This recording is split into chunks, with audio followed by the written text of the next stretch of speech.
Dragon Queen, Chapter 2, Escape. Éowyn lay unmoving upon the floor of the throne room, her huge, scaly chest pressed against the cold stone as her breath heaved in and out of her open mouth.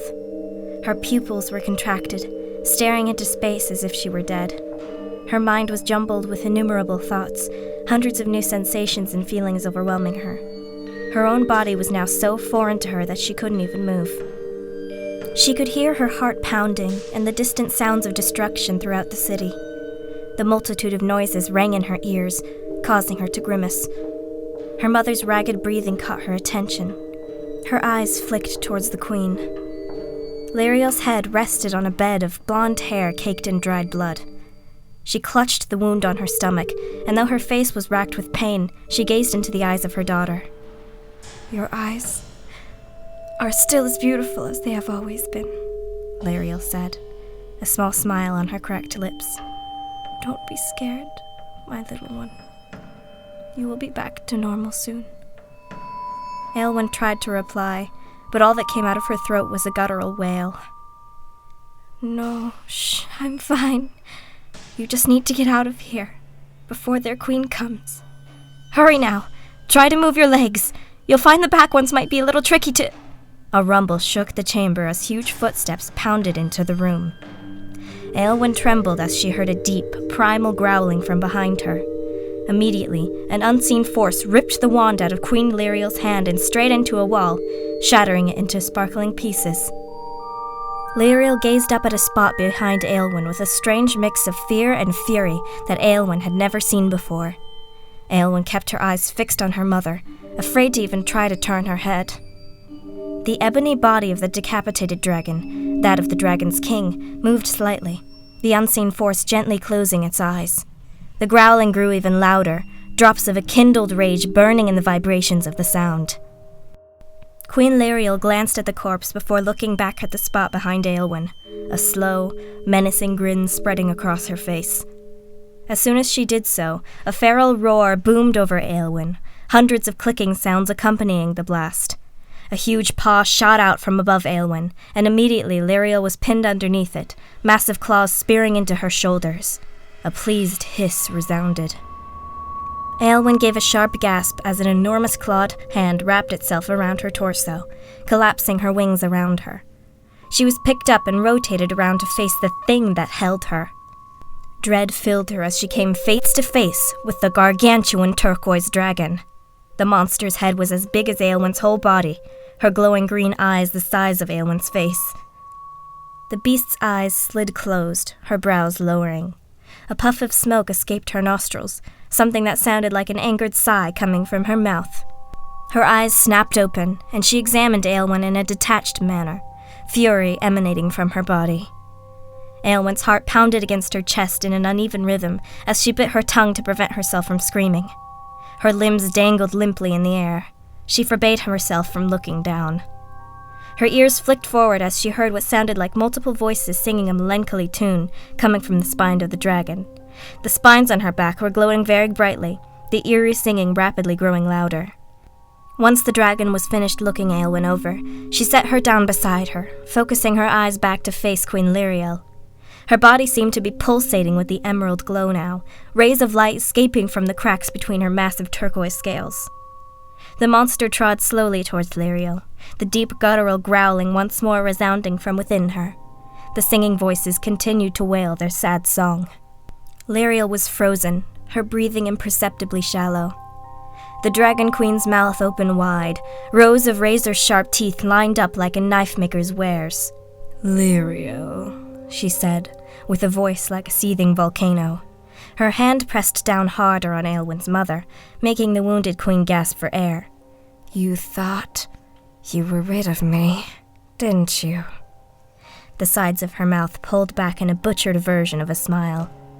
Éowyn's mother did not respond. It was as if she was a statue, every muscle locked in place as her eyes focused on the dragon. "I've waited so long. I've gathered my strength. And now it seems my plans have finally bested Canaan's precious champion." She spat onto Liriel's face. "You know what you did. You know why I'm here. Let's end this quickly, the dragon seethed. Mother, do something! Use your magic, please! Eowyn internally cried, her mouth refusing to move. She screamed at her foreign muscles to let her walk, managing to adjust her front legs enough to prop herself up. The dragon grasped the queen by her hair, lifting her up like a rag doll. She opened her mouth, singing along with the terrible song emanating from her spines. She hung the motionless Liriel over her gaping maw, her claws starting to loosen their grip. And all at once, the last remnant of Eowyn's old life was swallowed before her very eyes.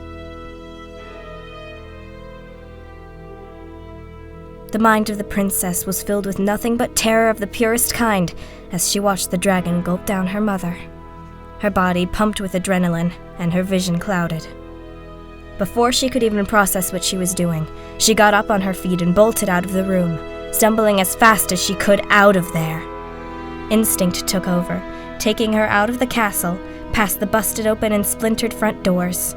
She forced herself to tear her gaze away from the burning city surrounding her, away from the hundreds of bodies of peasants and merchants and knights alike, away from the roaring army of dragons and griffins and monsters tearing people apart, away from the horror. Her eyes burned with smoke, her nostrils filled with embers. Her wings dragged haphazardly across the smoldering ground, and her wobbling legs tripped over one another. Yet Eowyn finally made it to the outer gate of the city. Just like the doors to the castle, the gates had been ripped apart like paper. As she crossed the threshold of the city, a large sapphire dragon, almost as big as the turquoise one, landed beside her. He only glanced at her before nodding and then taking off again. Eowyn continued across the sprawling grassy field that separated the city from the forest. Grass and clumps of dirt were ripped up by her long talons as she shambled toward the tree line. The sound of screaming, roars, and crackling flames echoed across the field. Eowyn made it to the forest. She limped as far as she could into the dense woods, collapsing into a thicket of bushes as soon as her legs gave out. Her heart continued its loud protests, her breathing heavy. Her eyes glazed over, vision fading. She had never been outside the city walls before. She didn't know where to go or what to do. Everything was gone. Everything was destroyed. Her castle, her city, her father, her mother, her own body. All were gone. Eowyn passed out as tears slipped down her scaly cheeks.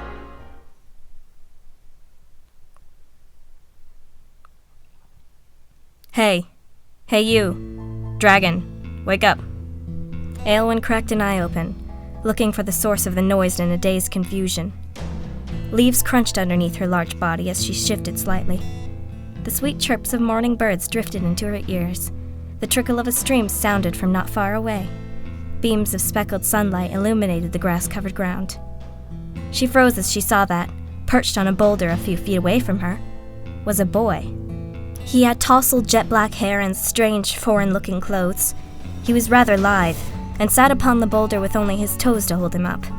His arms were propped up on his bent knees, one hand holding a thick piece of bloody meat, the other a crossbow. He carried a huge backpack filled to the brim with stuff. By his looks alone, he appeared around 16. Perhaps his strangest features, though, were his eyes. They were almond-shaped and much more slanted than most all of the people Eowyn had ever seen. Who was he? Hi there, I'm Gerald. Nice to meet you, he said, a sly smile appearing on his lips. Don't panic, and don't hurt me, okay? I'm here to help. Eowyn shifted her head towards him, fixing both eyes on his. He wasn't afraid of her? What was he doing here? Listen, I know you were recently transformed into a dragon. You're normally a human girl, right? Eowyn raised her brows, her eyes widening in astonishment. She gave a small, slow nod. Good, I was right then. I can tell these kinds of things. Your body language easily gave you away. To trained people like me, anyway. You're really taking a while to get used to your body, huh? He set the crossbow beside him on the boulder and tugged at the meat. Eowyn once again gave a small nod. What's your name? Eowyn blinked. Gerald cocked his head, smiling smugly. You do know dragons can talk, right? Well, so can you. Just try it. Eowyn forced air through her mouth, attempting to get her lips to comply with her will. Eowyn, she clumsily replied, blushing. The boy laughed, his black bangs bouncing up and down over his forehead. I know it's hard, but you'll get used to it eventually. Your mind just needs a lot of time and training to properly set into the new nervous system. If you're really struggling, though, why don't you just change back to your human form? Aylwin narrowed her eyes. Change back? How in the world would she? The words of her mother came streaming back into her head. Once you escape, you must find Cerubia the witch. She is a friend of mine. She will help you. I can't, Aylwin said, her tongue fumbling around her mouth. Gerald's eyes widened. Oh, I see. A forced transformation. He looked very disappointed. So you aren't a shifter. The forest was silent for a moment, save for the excited spring birds tending to their young. Aylwin shifted her legs, trying to get up. She managed to get herself standing before collapsing again. Gerald blinked. You know, I could help you out if you want. You see, I need a means of transportation across these harsh lands, and you need help figuring out how to adjust to your transformation. We can do a trade of sorts. Oh, plus I'm a grade 8 huntsman. Here, try some of the venison I just took down. He threw the bloody pile of meat towards Aylwin, who immediately shrank back from it. Ick, she said, her nose wrinkling. She was hungry, but not enough to eat that. Oh, come on now. That stuff is delicious to dragons. Here, let me show you. Gerald hopped off his rock, striding towards the meat. He picked it up, ripping off a piece and holding it in front of Aylwin's mouth. He raised an eyebrow, once again donning his wry smile. You know you want to. He jiggled the meat around a little, drops of blood scattering about. Aylwin sniffed it tentatively. Her head recoiled, and she snorted in disgust. Gerald shrugged and sat down beside her. He stuffed the meat into a huge burlap bag, which he slung across his back. Suit yourself, princess. Almost as if by instinct, the spines on Aylwin's back rose, and a small growl sounded deep within her. How did you know? She cried, sliding herself away from the boy. His eyebrows raised. What are you talking about? He froze. You can't be serious. You're actually a princess. I was just joking about how spoiled you are. He laughed, causing Aylwin to pout. That's not funny, she said, willing herself to get up. I need to go. You're no help at all. She managed to walk a few paces, her legs wobbling. Whoa, hey, you just can't leave. Let me help you. I know you came from that city not far from here, the one that was attacked, right? So, are you saying you were a princess from there? Aylwin continued to stumble forward, Gerald easily striding beside her. She envied his 2 legs. Yes, she whispered, forcing herself not to think about what happened. Gerald suddenly stopped. So that means you're the daughter of Queen Lariel. Aylwin closed her eyes, gritting her teeth. She nodded. A lump formed in her throat. She continued on, but did not hear Gerald's footsteps behind her. She stopped and looked back. Gerald stood a few paces behind her, his face twisted into a look of terror. Aylwin looked around in a hurry, trying to find what he was looking at. It was then she realized he was gazing at her. What's wrong? She asked. He gulped, his eyes darting from side to side as if looking for people watching him from the depths of the forest. What happened at the castle? He asked, fear lacing his voice. Aylwin's lip trembled. I don't want to talk about it. She continued walking. Gerald followed. There was a strange silence between them for some time. All Aylwin wanted to do was focus on the grass beneath her paws, to let her mind clear. She took a deep breath, her nostrils filling with the calming scents of lavender and rotting leaves. Aylwin slowly reconstructed her composure with each lumbering step.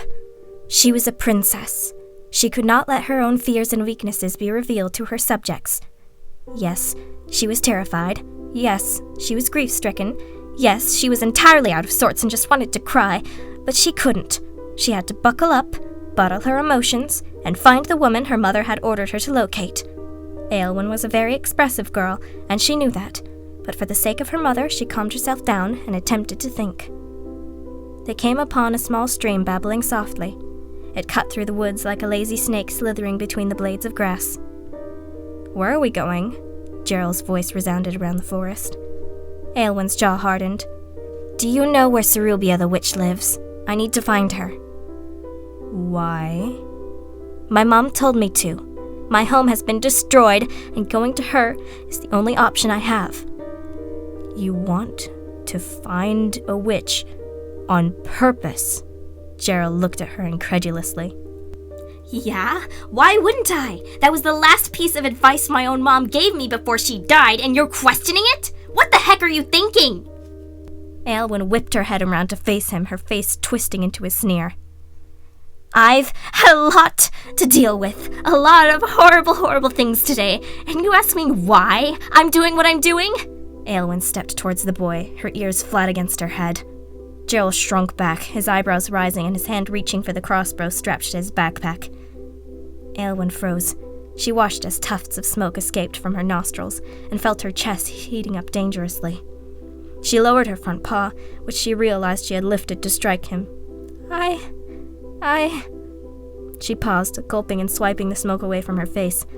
I don't know, She shuddered as she slowly set herself on the ground, letting her body grow limp. Her bones ached and her muscles were cramped and sore. I don't know what to do. I don't know where I am, and I don't know what the state of my kingdom is. I don't know if my own father is alive, and I don't know how to get out of this horrid body. She looked up at Gerald, his hand still dangerously close to the crossbow. I need your help. Can you please assist me? Her eyes bore into his, trying to convey how desperate she was. I shouldn't, Gerald finally spoke. You're the daughter of Lyriel. Aelwyn's brows furrowed. Why does that matter? Should you not want to assist the daughter of the good queen? Some sort of realization seemed to dawn on Gerald's face. He put a hand to his forehead and gave a long stare into space, the cogs of his mind whirring. He turned to look at Aelwyn, his whole demeanor changed. Yeah, I guess I can help. But I really don't think you should go to a witch for help, Gerald said. Why? Are they not the priestesses of the High God? Surely Cerubia is trustworthy, Aelwyn said. Gerald plopped down on the grass, sitting cross-legged. He propped his elbow on a knee and then lay his chin in his open palm. He stared at Aelwyn very strangely, as if regarding a weird new animal. I'll take you to my tribe, he said simply. They are very good people and will be sure to help you, especially with changing back to your normal body. Aelwyn took a sharp intake of breath. They can change me back? She asked in wonder. Yeah, but to be honest, you'll be a lot more helpful in dragon form, he shrugged. How can I know that you are trustworthy? Aelwyn questioned. Gerald shook his head, giving the same cocky grin as before. Do you really have much of a choice?